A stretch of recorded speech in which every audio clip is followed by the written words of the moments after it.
నమస్తే, welcome to Suman TV. నేను విష్ణు. ప్రస్తుతంతో పాటు Suman TV in house business editor Anil Singh గారు ఉన్నారు. వారితో మాట్లాడదాం. సార్ నమస్తే. సార్ అనిల్ సింగ్ గారు. నమస్తే విష్ణు. సార్ ఆల్మోస్ట్ 1.5 year తర్వాత అండ్ మన కంబ్యాక్ స్టార్ట్ అవుతుంది. అండ్ ఆల్మోస్ట్ ఒక 1.5 year మన స్క్రీన్ షేరింగ్ మిస్ అయిపోయాం. అండ్ ఇవాళ మొత్తానికి ఒకే వేదిక మీదకి రాగలిగాము. సో అయితే ఇవాళ టాపిక్ ఏంటి అంటే, స్టాక్ మార్కెట్ పేరు చెప్పుకొని ఇన్వెస్ట్మెంట్స్ పేరు చెప్తూ, ట్రేడింగ్ పేరు చెప్తూ నేషనల్ లెవెల్లో కొంతమంది మేధావులు ఒక పెద్ద అంటే స్టాక్ మార్కెట్కి సంబంధించి ఒక పెద్ద మ్యానిపులేషన్ జరిగిందంటూ కూడా నిన్నటి నుంచి సోషల్ మీడియాలో ఒక వార్త పెద్ద ఎత్తున వైరల్ అవుతోంది. కొంతమంది సిండికేట్గా ఏర్పడి కొంతమంది ఆడియన్స్ని, పబ్లిక్ని డైవర్ట్ చేశారంటూ కూడా వార్త ఒకటి పెను సంచలనంగా మారింది. ఏంటి అసలు ఎవరి సిండికేటు, స్టాక్ మార్కెట్ పేరు చెప్పి ఎటువంటి మ్యానిపులేషన్కి పాల్పడ్డారు కొంతమంది నేషనల్ మీడియా వేదికగా? గజం కేవలం 4,500 రూపాయలతో 165 గజాల భూమి కేవలం 8 లక్షలు మాత్రమే. ఇది చాలా నిజంగా చెప్తున్నాను, డిసప్పాయింటింగ్ విషయం అనమాట. ఎందుకంటే మన ఇండియన్ స్టాక్ మార్కెట్స్తో అసలు ఇది సంబంధం లేదు. ఎందుకంటే ఇది చేసింది కొంతమంది ఇండివిజువల్స్ అనమాట. అంటే ఒక వెస్టెడ్ ఇంట్రెస్ట్ అనమాట. వాళ్ళ లాభాల కోసము చూసే ప్రేక్షకుల్ని మిస్గైడ్ చేయడం అనమాట. సో లిటరల్గా ఇక్కడ చూసుకుంటే నిజంగా చెప్పాలి అంటే ఒక్క పర్సన్ ఈ కథ మొత్తం నడిపించారు. ఆ ఒక్క పర్సన్ పేరు నిర్మల్ కుమార్ సోనీ. ఎగ్జాక్ట్లీ. సో ఈయన ఏంటంటే లైక్ కిరణ్ జాధవ్, ఆశిష్ కేల్కర్, ఆయనతో పాటే సిమి భౌమిక్ అండ్ హిమాంశు గుప్తా అండ్ ముదిత్ గోయల్, వీళ్ళ 5 ఆ ఛానల్లో, అంటే నేషనల్ లెవెల్ ఛానల్ అది, ఆ ఛానల్లో హిందీలో మాట్లాడేవాళ్ళు, మార్కెట్ అనలిస్ట్ అనమాట వీళ్ళందరూ. అంటే ఇందులో కొంతమంది అయితే ఇన్ఫాక్ట్ అందరూ అనుకుంటాను లైక్ సెబీ రిజిస్టర్డ్ అనలిస్టులు కూడా ఉన్నారు. Oh my god. ఎస్, అంటే సర్టిఫికేట్ పొందేస్తే తప్పులు చేసే లైసెన్స్ వచ్చేసినట్టుగా ఏదైనా మాట్లాడొచ్చు. ఎగ్జాక్ట్లీ, ఏదైనా చెప్పొచ్చు, మనదే రాజ్యం, ఎవరేం చేయలేరు. ఎగ్జాక్ట్లీ. అంటే ఏదైతే మా ఆలోచనలు బయట మేము వాడుకుంటూ ఇక్కడ లోపల అందరూ టీవీ ముందు అందరినీ తెలియజేస్తున్నాం కదా, జనాలందరూ చూసేసేసి పాపం మిస్గైడ్ అవుతున్నారు ఇక్కడ. సో ఇందులో ఏంటంటే ముఖ్యంగా మనం చెప్పేది, ఫస్ట్ అండ్ ఫార్మోస్ట్ ఏంటంటే ఒక వ్యవస్థని బ్యాడ్ నేమ్ తీసుకొచ్చే పని ఇది. ఎందుకంటే మన సెబీ కానివ్వండి చాలా స్ట్రిక్ట్, మన స్టాక్ మార్కెట్ కానివ్వండి చాలా నీట్ అండ్ క్లీన్ పద్ధతిలో నడిచేది, ట్రాన్స్పరెంట్ గా ఉంటుంది. చాలా అండి. అసలు ఒక్క డిమాట్ అకౌంట్ ఓపెన్ చేయాలి అంటే తల ప్రాణం తోక్కొస్తుంది. అన్ని కేవైసీ నామ్స్ ఉంటాయి మన దగ్గర. సో ఆ కేవైసీ నామ్స్ ఇది మన మంచి కోసం పెట్టింది. Just not only Indian citizens కోసమే కాదు, ఎఫ్ఐఐస్ కానివ్వండి, డిఐఐస్ కానివ్వండి, ఇంకా ఎంతోమంది హెచ్ఎన్ఐ, సూపర్ హెచ్ఎన్ఐ క్లయింట్స్ ఉన్నారు. వేరే వేరే దేశాల నుంచి భారతదేశంలో పెట్టుబడి పెడుతున్నారు. అదొక నమ్మకంతో అనమాట, మన భారతదేశ ప్రభుత్వం పైన ఉన్న నమ్మకంతో. అంటే ఎక్కడైనా మిస్ఫైర్ అయిందంటే ఇలాంటి సందర్భంలో అంటే మన దేశం పేరు బయట దేశాలలో అనవసరంగా బ్యాడ్ అయిపోతుంది చాలా. ఎందుకంటే ఒక్కరో ఇద్దరో కలిసి వాళ్ళ సొంత లాభం కోసం ఇలా చేయడం అంటూ ఇది నిజంగా చాలా దౌర్భాగ్యకరం. ఎందుకంటే వీళ్ళందరికీ కూడా సెబీ చాలా మంచి పెనాల్టీస్ విధించింది, చాలా పెద్ద శిక్ష వేసింది. అదేంటంటే యాక్చువల్గా ఏం జరిగిందో ఫస్ట్ డీటెయిల్గా చెప్తా. ఫస్ట్ అండ్ ఫార్మోస్ట్ ఏంటంటే సెబీ నిర్ణయం తర్వాత 7,41,00,000 వీళ్ళందరి పైన పెనాల్టీగా విధించింది. వీళ్ళందరూ కలిసి ఖచ్చితంగా మీకు ఎలాంటి ప్రాఫిట్స్ అయితే మీరు సంపాదించారో ఇల్లీగల్ పద్ధతిలో స్టాక్ మార్కెట్ పేరు చెప్పుకుంటూ, సెబీ లైసెన్స్ తీసుకుంటూ ఎంతైతే దారుణానికి దిగజారారో అలాంటి పని చేసినందువల్ల ఫస్ట్ ఆ ప్రాఫిట్ సంపాదించిన డబ్బు ముందు పెట్టండి తీసుకొచ్చి, దాని తర్వాత వేరే పెనాల్టీస్ ఉంటాయి, వేరే శిక్షలు ఉంటాయి మీకు, అవన్నీ తర్వాత అనమాట. సో జరిగింది ఏంటంటే 2022 ఫిబ్రవరి నెలలో వీళ్ళందరితో పాటు ఈ 5 అనలిస్టులు ఎవరైతే ఉన్నారో వీళ్ళందరితో పాటు కలిసేసి ఈ నిర్మల్ కుమార్ సోనీ అనే అతను వీళ్ళందరితో కుమ్మక్కయ్యాడు అనమాట. ఒక డీల్ ఏర్పరచుకున్నారు. అది కూడా ఇక్కడ కాదండి, దుబాయ్కి వెళ్ళడము, అక్కడ కూర్చొని మీటింగ్లు చేసుకోవడము, క్యాష్ అమౌంట్స్ 75 లక్షల వరకు ఒక్కొక్కరు చేతిలో పెట్టడము, ఇంకా ₹1,00,00,000 ఇంకా వచ్చేది ఉందని చెప్పేసి సిమి భౌమిక్ గారు ఒప్పుకోవడము, ఇదంతా జరిగింది ఇన్వెస్టిగేషన్లో.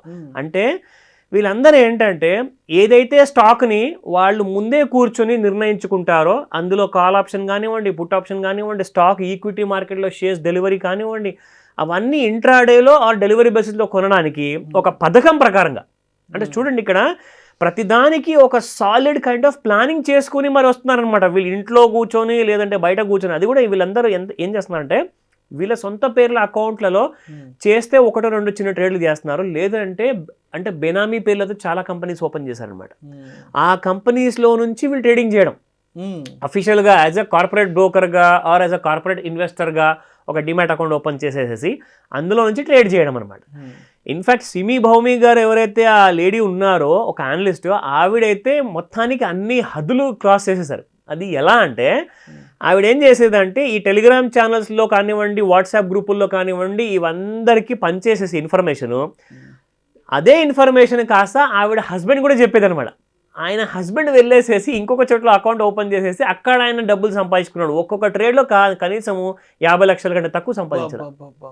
అసలు మామూలు సంపాదన అంటే లేదండి. నిజంగా చెప్తున్నాను, గత 1 to 1.5 yearలోనే నిజంగా నేను చెప్తున్నాను, ఇదంతా యాక్చువల్గా ఆఫ్ స్క్రీన్ జరిగింది. దీని అన్నిటికీ సెబీ ప్రూఫ్ ఎలా సంపాదించి అంటే అది చాలా ముఖ్యమైన విషయం. వీళ్ళు కరెక్ట్గా రావడము, పొద్దున్నే మార్నింగ్ ఒక ఫర్ ఎగ్జాంపుల్ ఒక 8:30కో 9 o'clock పొద్దున్న వచ్చేసేసి ఒక స్టాక్ రికమెండ్ చేయడం, అంటే మార్కెట్ ఓపెనింగ్ బెల్ టైంకి ఎగ్జాక్ట్లీ ఆ టైంకి రావడము, స్టాక్ కొనమని చెప్పడము. ఎగ్జాక్ట్లీ దాని తర్వాత 5 నుంచి 15 నిమిషాల మధ్యలో స్టాక్లో వాల్యూమ్స్ పెరిగిపోవడం టక టక టక టక. ఎందుకంటే వీళ్ళ మనుషులు బయట కొనడం అనేది మొదలు పెట్టేస్తున్నారు. సో వాళ్ళ మనుషులు కొనడం మొదలు పెట్టడం వల్ల అక్కడ ఏమవుతుందంటే కొంతమంది కొనడము, మిగతా చాలా మంది ఎవరైతే ఎక్కువగా స్టాక్స్ పెట్టుకున్నారో వాళ్ళందరూ అమ్మడం అనమాట. అంటే ఇక్కడ వాళ్ళ ప్రోగ్రామ్ చూసి ఎవరైతే ప్రేక్షకులు కొంటున్నారో వాళ్ళందరూ బక్రా అయిపోతున్నారు. ఆర్టిఫిషియల్ గా డిమాండ్ క్రియేట్ చేస్తున్నారు, ఒక హైప్ క్రియేట్. ఎగ్జాక్ట్లీ. సో ఆ ఆర్టిఫిషియల్ పద్ధతిలో ఎలాగైతే జనాల్ని ముంచుతున్నారో, అంటే ఫర్ ఎగ్జాంపుల్ 20 రూపాయలు ఒక స్టాక్ రికమెండ్ చేశారండి, 30 రూపాయలు టార్గెట్ అని చెప్పారు. తర్వాత వాళ్ళు 29లోనే ఎగ్జిట్ అయిపోతారు. ఎగ్జిట్ అయిపోయిన తర్వాత ఆ స్టాక్ కుప్పకూలిపోవడం మొదలవుతుంది అన్నమాట. ఆ కుప్పకూలిపోయే సమయంలో ఏం జరుగుతుందంటే అది ఒకవేళ 20 కిందికి వచ్చినా, 19కి వచ్చినా, 15కి వచ్చినా వీళ్ళందరూ ఎవరు పట్టించుకోరు. ఎందుకంటే మేమైతే మా లాభాలు చేసేసుకున్నాము, ఇక మీ ప్రాబ్లము అది మీరు చూసుకోండి. Nobody will be taking the responsibility. ఎందుకంటే మీరు చూశారు, మీరు కొన్నారు, రిస్క్ మీది. సో కాబట్టి మీరు ఎందుకు కొన్నారు, మిమ్మల్ని మీరే ప్రశ్నించుకోండి అన్నది వాళ్ళ బిహేవియర్ అనమాట. సో ఇందులో ఇక్కడ చూసుకుంటే ఈ కైండ్ ఆఫ్ పద్ధతిని సెబీ చాలా క్లోజ్గా మానిటర్ చేసింది.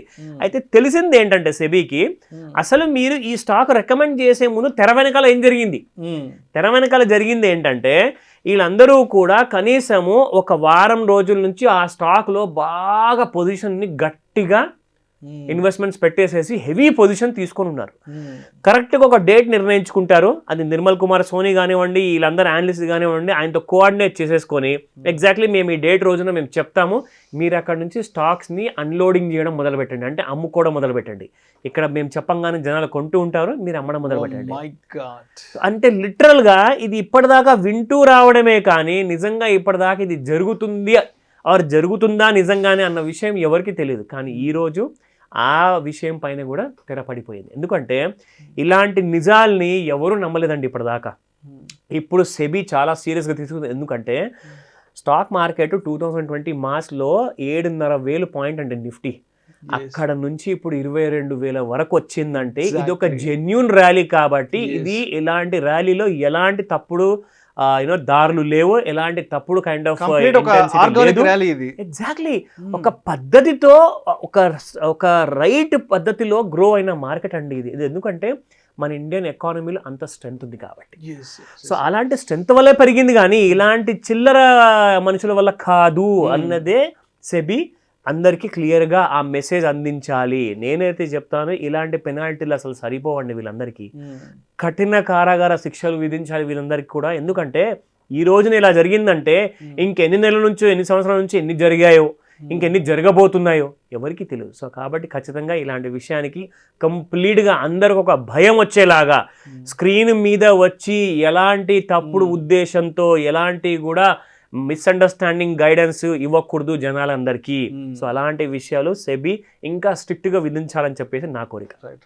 అంటే సార్, ఒకప్పటి వరకు మార్కెట్ గురించి పబ్లిక్ పర్సెప్షన్ ఇలా ఉండేది అంటే స్టాక్ మార్కెట్ అంటే ఒక జూదం ఉంటుంది, ఒక గ్యాంబ్లింగ్, ఒక స్పెక్యులేషన్ జరుగుతుంది అనేది అంటే ఒకప్పుడు ఉన్న పర్సెప్షన్. అవును, బట్ లక్కీగా ఏంటంటే కోవిడ్ నుంచి చాలా మంది పర్సెప్షన్ చేంజ్ అయింది. నిజం. ఎస్పెషల్లీ అంటే కోవిడ్ నుంచి ఇవాళ 13-14 కోట్ల డిమాట్ అకౌంట్స్ జస్ట్ లాస్ట్ 3.5 ఇయర్స్లో క్రియేట్ అయినాయి. అంటే పబ్లిక్లో కూడా అంత మొత్తంలో ఒక అవేర్నెస్ వచ్చింది. Very true. స్టాక్ మార్కెట్ అనేది ఒక మంచి ఇన్వెస్ట్మెంట్ ఇన్స్ట్రుమెంట్ అంటూ కూడా వచ్చింది. Correct.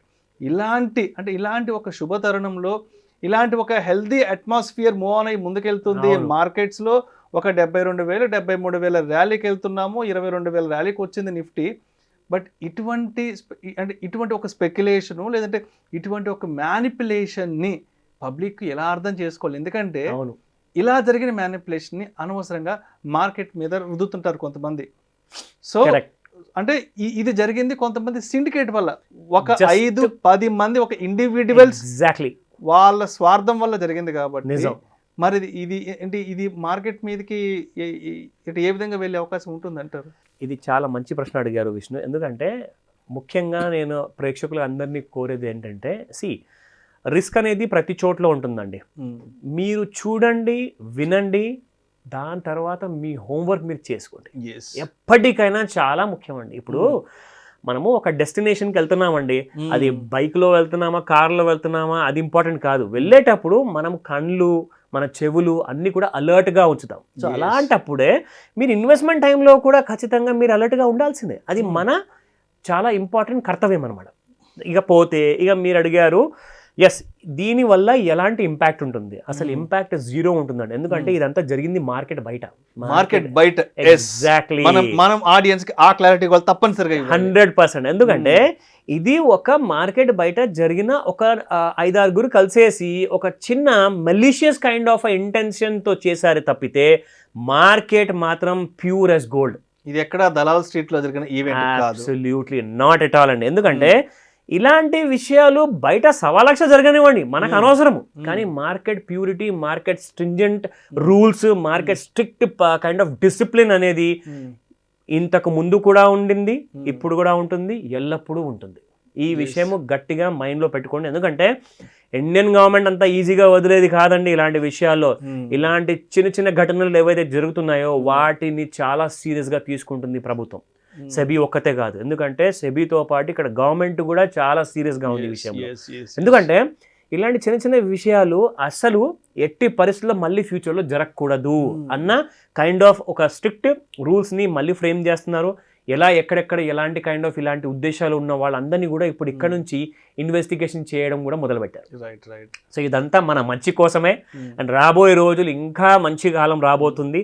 సో గట్టిగా మీ హోంవర్క్ మాత్రము ఖచ్చితంగా చేయండి. ఎందుకంటే మార్కెట్ ఈజ్ ఆల్వేస్ 100% స్ట్రిక్ట్ రూల్స్తో నడుస్తుంది కాబట్టి మార్కెట్లో హోంవర్క్ మీరు చేయకపోతే లాస్ మాత్రం ఎప్పుడు మీకే వస్తుంది.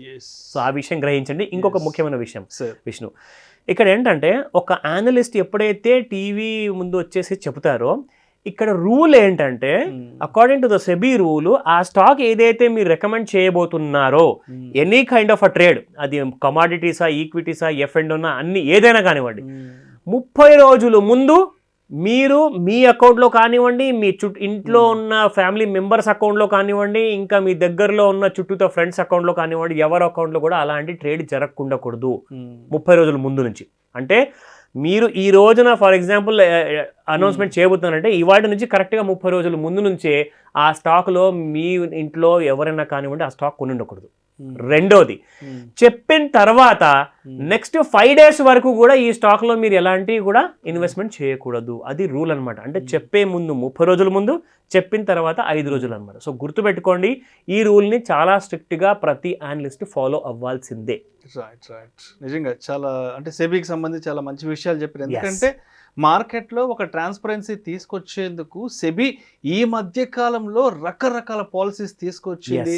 అండ్ సెబీ ఎప్పుడూ కూడా పబ్లిక్ వైపునే తన స్టాండ్ తీసుకుంటుంది, ఇన్వెస్టర్స్ వాళ్ళ శ్రేయస్సును కోరుకుంటుంది ఎప్పుడు.